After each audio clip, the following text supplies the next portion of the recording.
Guys চলো দেখি আজকে সাইমের আম্মু কি পাকায় দেখি। সাইমের আম্মু কি করতেছো তুমি? কচু শাক পাকাচ্ছি। আচ্ছা আজকে তোমার একটা পরীক্ষা নেই, একটা কথা বলো তো, হুম, মাকে নিয়ে একটা লাইন বলো দেখি। নাকি নিয়ে একটা লাইন। হুম। পাপ কখনো বাপকেও ছাড়ে না, ঠিক তেমনি তুমি পরের মায়ের সাথে যা করবে তুমিও ঠিক নিজের সন্তান দিয়েই সেটা তুমি লাভে উসুলে দ্বিগুণ করে পাবে। ঠিক তেমনি তুমি যদি অন্যের মাকে অবহেলা করো, তোমার মাটা যদি তোমার হয়, অন্যের মাটা কি সস্তা হয়? হয় না কখনোই।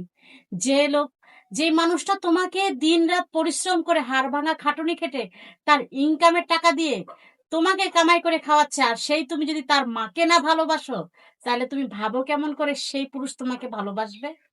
সব সময় নিজের স্বার্থটাই আগে দেখে, কথায় আর কাজে কখনো মিল থাকে না।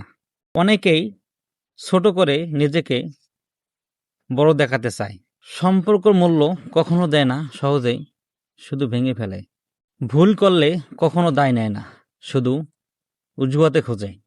ভালোবাসা নয়, শুধু নিজের সুবিধাটাই খুঁজতে চাই। আপনারাই বলেন কমেন্টে।